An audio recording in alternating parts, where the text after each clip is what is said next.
Welcome to the IonaHoops.com podcast with your host, Guy Flatico.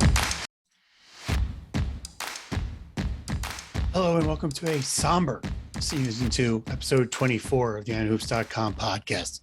This has been a real long week for me, both personally and Gale-wise. As such, today's episode is going to be a little different than what we've normally done around here. As you all know, we've had a very scripted approach to how we do things here with my brief openings, followed by Iona Iotas and offer roundup and game recaps and previews, our guest segment, and then a closing.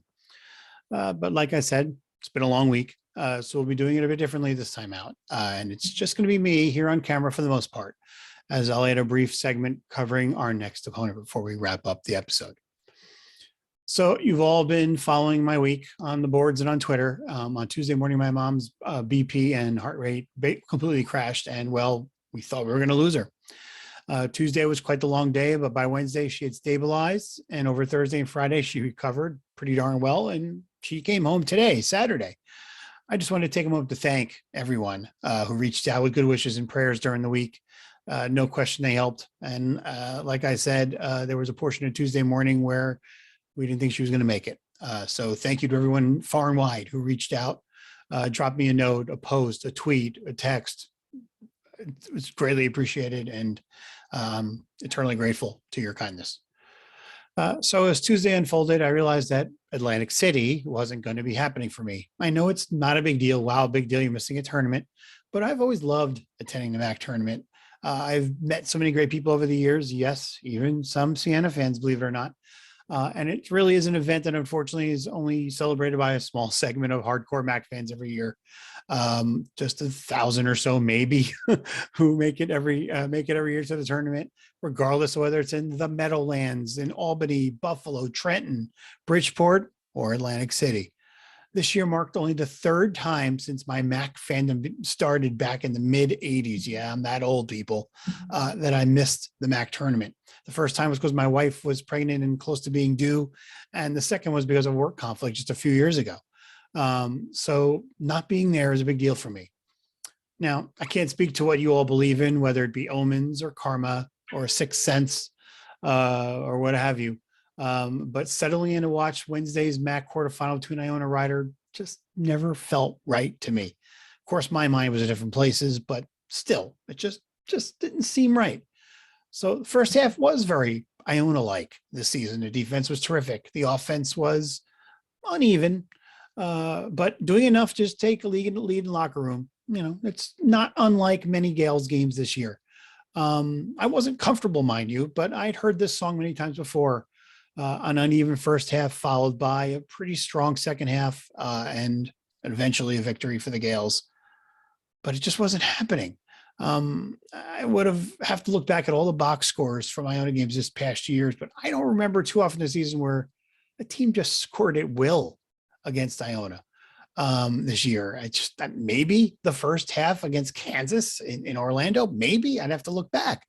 But that's the way it was against Ryder on Wednesday. The second half, Ryder just did whatever they wanted.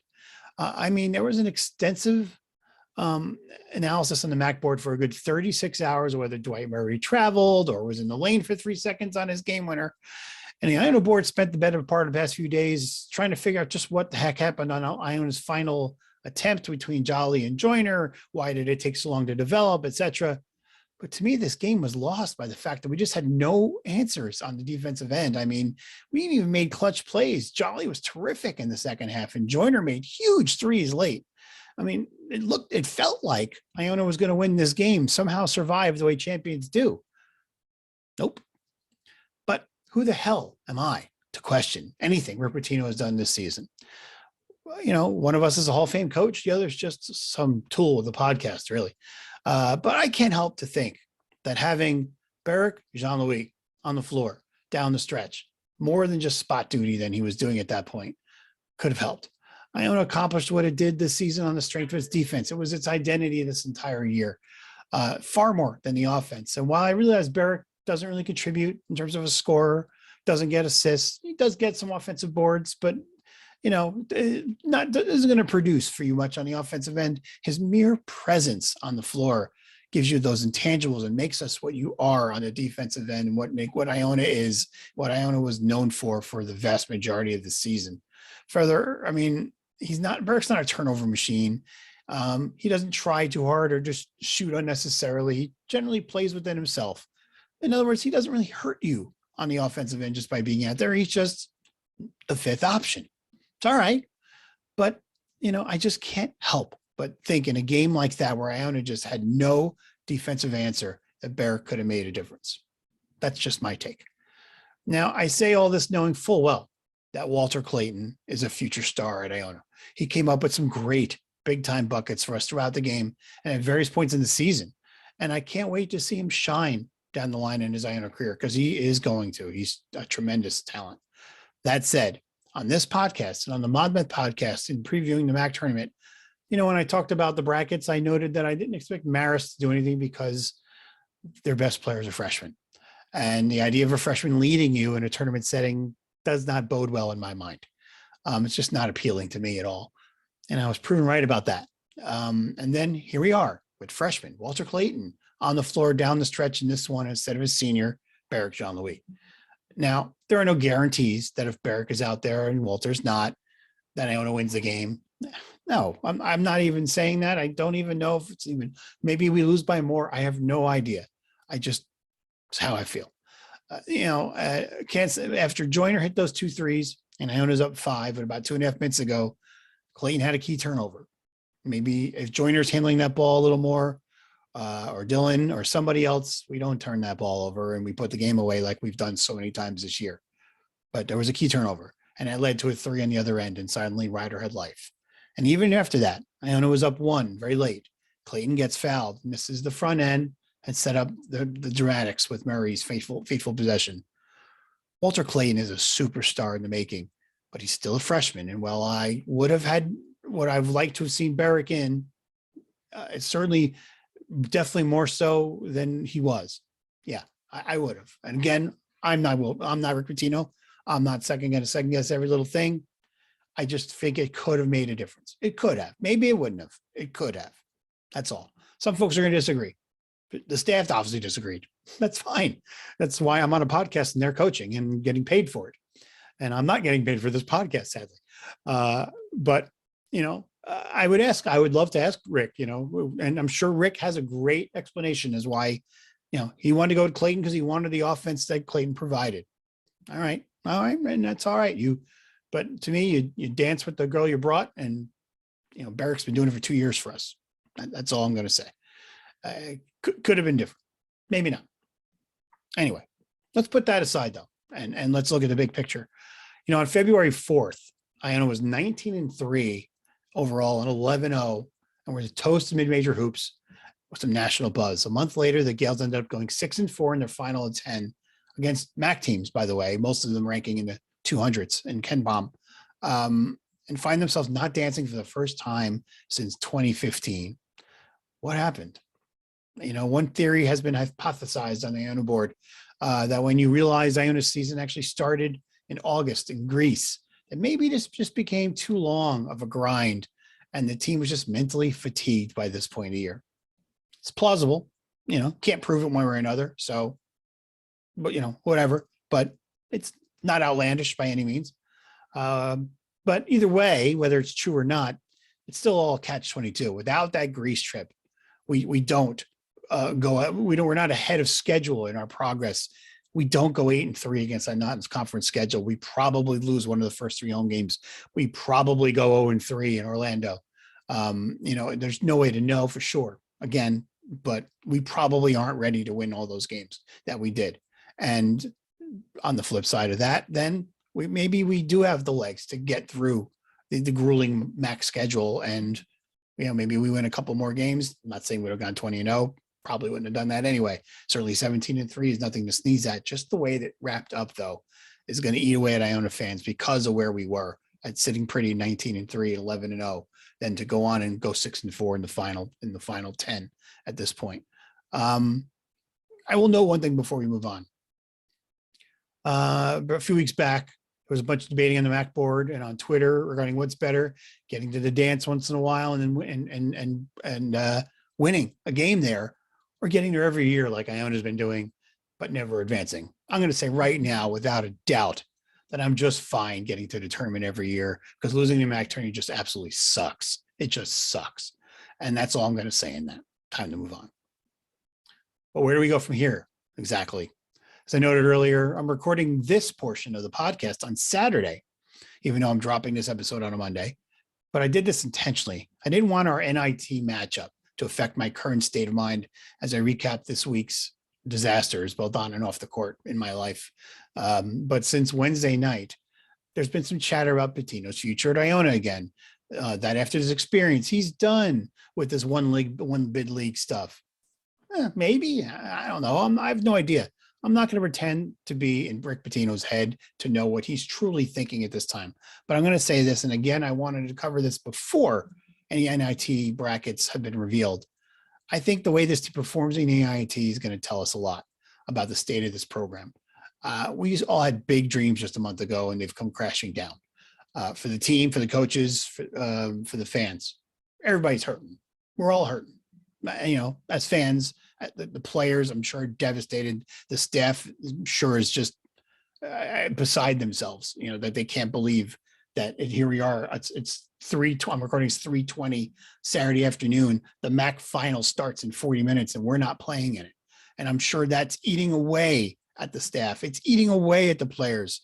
And as much as it's doing for them, it's doing it for the fans too, who are, quite frankly, spoiled rotten. And to not be in a tournament, right? MAAC tournament still playing today is amazing that we are so used to it and spoiled like little brats that we are, that we're so upset by this. But, all that aside, because it is what it is, as the cliche goes. But bottom line is, the fans, at least, of course, I have not talked to players or coaches about this, but the fans, at least, are not motivated for NIT at the moment. Who cares? Nobody's watching it. Everybody wants to watch the NCAAs. We didn't even reach our goals for this season. Think about that. The goal was to win the MAAC tournament, win the MAAC, and get to the NCAAs. We didn't achieve our goal despite going 25-7 and being a top 100 program.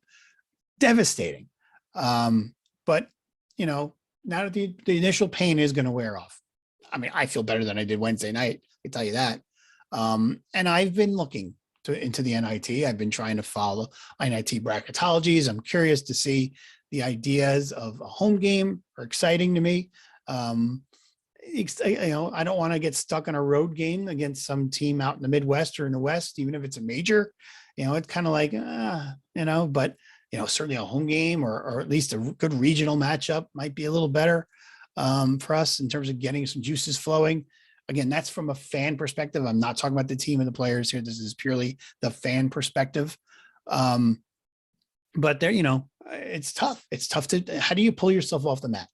Even Rick Pitino in the post game after the Rider game made it sound like he didn't even realize Iona was going to the NIT. I mean, maybe it's just such an afterthought. It wasn't a consideration. Nobody thought we were going to NIT. NIT, what the hell is that? But should we, should we read into that? Now that the pain is wearing off, I'm curious to see what happens here with the team. How do you pull yourself off the mat? How do you get yourself motivated after such a devastating situation to go out and play and make something happen positive, turn this into a positive thing? Does Iona, have a tremendously beautiful run and get to the Garden in the NIT and just the juices are flowing again? And it's just even though it's not the NCAAs, it's, a wonderful postseason run of glory. And, maybe we get 2,000 Iona fans down at the Garden going nuts, us playing a major opponent on the floor we covet so much, or do we peter out, a game against St. Bonaventure by 15, Tuesday night and quietly end the season and the careers of four great Gales, if you want, because I consider Colton Kalshaw, a great Gale as well, just because he came back knowing he was going to be a reserve on this team. So the careers of four Gales, capped off in such a terrible way. Who knows, but this is where the coaches come in. I think coaching, as somebody who's coached at a youth level, yes, it's youth. It's not getting paid. It's not Division I, but I do always feel like that a team reflects their coach. And, if Pitino is motivated and the coaches are motivated, the players will be motivated. And if they want to say, hey, let's get to the Garden, there's nobody in the NIT that's going to be flat out better than Iona. Nobody's flat out better than Iona that's going to be in this NIT field, even if we're on the road. So, let's get to the Garden. That's what I would be feeling right now. Let's make this magic. Let's make the best of this. Let's be special. Let's not let what happened, one bad thing, ruin our season.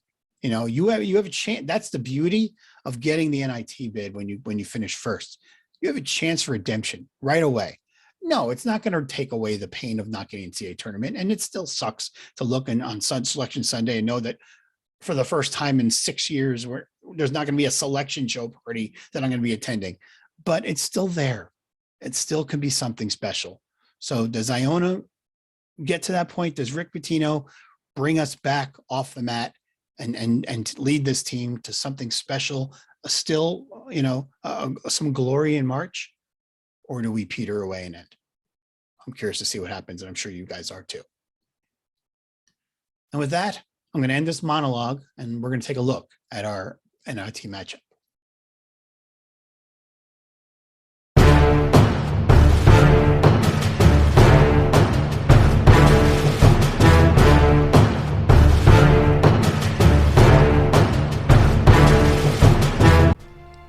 The Iona Gales learned Sunday night that they'd be traveling to Gainesville, Florida to take on the Florida Gators in the first round of the NIT. Like the Gators are expected to be in that other bracket last night when it came out, but a first round SEC tourney loss to Texas A&M sealed their NIT fate. There's some other drama in Gainesville too, as head coach Mike White announced just yesterday that he was leaving Florida to take the head coaching job at SEC rival Georgia. This leaves assistant and interim head coach Al Pinkins with the task of preparing for Rick Pitino and the Iona Gales. I talked earlier about a juicy matchup, and while I wouldn't consider this as exciting as, say hosting a game, there's certainly opportunity here. Being an SEC team, it's not a surprise that Iona and Florida share one common opponent. That's right, Alabama, who beat the Gators by 13 on their home floor. Iona fans did get a look at the Gators in Brooklyn prior to the Gales' victory over Yale at Barclays. We watched Maryland upset the then nationally ranked Gators. I remember watching Colin Castleton, easily the best player on that day for the Gators over the course of the season as well. Nelly's going to have his hands full. He anchors a Florida offense that represents, statistically, the third best offense we'll have seen this season behind Kansas and Alabama. The good news is that Iona's defense, while faulty in MAAC play, was exceptional during the non-conference portion of the schedule, including on the road against a comparably rated team to Florida, St. Louis. The Vegas line is currently Florida -7 for this game, which is Wednesday night, 9 p.m. Eastern on ESPN2. That's right, a national audience. So in my mind, this is a game of who pulls it together more. Honestly, it's easier to do on your home floor like the Gators have, but how many times in the NIT have we seen disinterested majors just mail it in even at home? And given the coaching change, that's another hurdle for the Gators to contend with. As for our Gales, as I talked about in the opening, are we going to pick ourselves up off the mat and show the fight and the moxie we showed and we saw in this club through January? I sure hope we can do this. Win here and the Gales will take on either Xavier, another team that has floundered off the bubble down the stretch, or Cleveland State, who, like Iona, was a 1 seed that fell short in their conference tournament. Now, nothing replaces an NCAA berth, but certainly any sort of NIT run will remove some of the bitterness from the loss to Rider, and I'm hoping the staff and the team has put that Rider game in its rearview mirror by now and is focused on finding a way to keep the season going in Gainesville. That's going to do it for this episode of the IonaHoops.com podcast. Curious to see when we'll be back. Do we have a glorious run in us in the NIT or not? We're going to find out. Either way, stay along for the ride and go Gales. Thank you for listening to this edition of the IonaHoops.com podcast. This podcast is a production of IonaHoops.com and its publisher Guy Filatico. The opinions shared during this podcast are those of Guy Filatico, IonaHoops.com, and any featured guests. This podcast is not affiliated with Iona College Athletics or the college itself. Thank you for supporting IonaHoops.com.